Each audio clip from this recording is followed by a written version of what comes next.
पहली बार संसद में मौका मिला है, क्या कहना चाहेंगे? नहीं, मौका अभी मिला नहीं, अभी तो मैं आया हूँ। जब मौका मिलेगा तो आपकी आवाज बहुत अच्छी रहेगी और ये आवाज हमेशा निष्पक्ष रहेगी और कमजोरों के लिए रहेगी।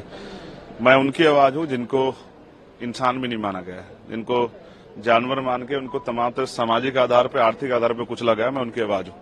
और मैं विश्वास दिलाता हूँ कि जब तक चंद्रशेखर पार्लियामेंट में है, हर जुल्म जाति के खिलाफ आवाज उठेगी और सरकारों से जवाब मांगा जाएगा, चाहे वो स्टेट की सरकार हो चाहे केंद्र की सरकार हो। जो भी सरकार संविधान के विरुद्ध में जाके आम जनता के विरुद्ध में कोई भी काम करेगी, उनसे जवाब मांगा जाएगा। और मैं स्पष्ट हूं कि हमें जिन लोगों ने भेजा है उन लोगों की आवाज उठाना हमारी जिम्मेदारी है, तो हम उसको पूर्ण रूप से निभाएंगे, चाहे वो नौजवान हो, चाहे किसान हो, महिलाएं हो या वंचित वर्ग का कोई भी तबका हो। या जिस तरह से कई सूचनाएं हमारे उसमें, जैसे बाबा साहब अम्बेडकर की स्टैच्यू जो है उसको हटाया गया है, उसको वहां से अलग किया गया है। मैंने उस पर भी जो है लोकसभा अध्यक्ष जो हैं उनको मैंने लेटर लिखा था कि भाई आप इस पे जो है संज्ञान लें और ये ठीक नहीं है।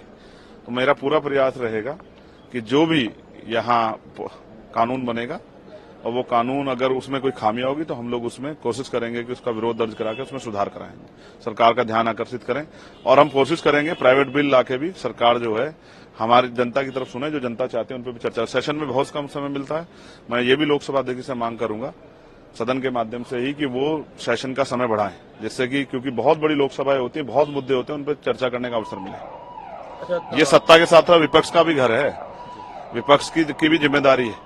तो सत्ता पक्ष जो है सिर्फ अपने लोकसभा सांसदों के बारे में न सोचे, उनके क्षेत्रों के, तो विपक्ष को जो जहां जीत का है उसके उनके बारे में सोचना है। मेरे जैसे लोग व्यक्ति के क्षेत्र के बारे में सोचना चाहिए। वहां जो स्कूल, कॉलेज, हॉस्पिटल बने, वहां रोजगार की जो है समस्या उसका निदान हो, वहां बिजली पानी की अच्छी व्यवस्थाएं, सड़कें अच्छी बने, वहां बाढ़ की समस्या खत्म हो, और जो भी बुनियादी समस्या जीवन में लोगों के हैं, कुटीर उद्योग लग के महिलाओं को रोजगार मिले, उस पर चर्चा होनी चाहिए। उसके लिए हम सदन में पर्याप्त समय के लिए अध्यक्ष जी से मांग करें। अच्छा, जो लोग आपके विरोधी हैं वो एक समय में कहते थे कि चंद्रशेखर जी की आवाज जातीय राजनीति पर केंद्रित है, लेकिन जो रिजल्ट है उसने तो दिखा दिया। अब जो आपका एजेंडा है वो जाति से ऊपर रहेगा। देखिए, आप फिर वहीं खड़े हैं, मैं क्या कर सकता हूं। लोग कहते थे, आपने खुद ही स्वीकार किया कि लोगों की बात गलत साबित होगी, आप खुद दोबारा कोई बात कह रहे हैं।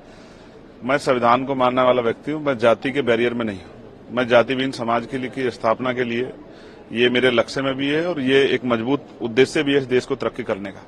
तो मैं फिर आपसे कह रहा हूं, मैं हर एक वंचित के साथ हूं, जिसके साथ कोई अन्याय होगा उनकी आवाज उठाएंगे और जो हाशिए पे है उनको बराबर खड़ा करने के लिए सामाजिक और आर्थिक रूप से हम लोग संघर्ष करेंगे। इसमें अगर जैसे आप कह रहे हैं कि जो कानून बनेगा, अगर खामियां होंगी तो आप जरूर बोलेंगे, कुछ अगर ऐसे कदम उठाए जाए जो कि आपको लगेगा कि लोगों के हित में है, तो आप सरकार के साथ। देखिए, मैंने सरकार की बात ही नहीं है ना, बात कानून की है।